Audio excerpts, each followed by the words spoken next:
byo wariye ubidahwe, byo bagutamitse ubidahwe, byo baguhaye ubiruke, byo baguhaye ubiruke, byo bakugaburiye ubiruke mu izina rya Yesu Kristo, mu izina rya Yesu Kristo. Toka, toka.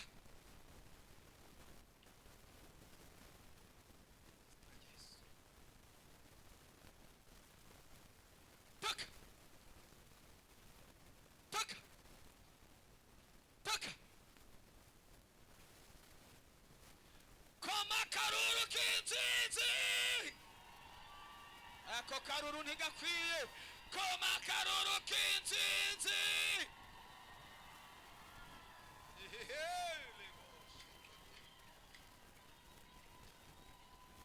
Thank you, Lord. Thank you, Jesus. amashyi menshi mu izina rya Yesu. Amen.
Dukomere Yesu amashyi menshi mu izina rya Yesu. Twongere amashyi umwami Yesu mu izina rya Yesu.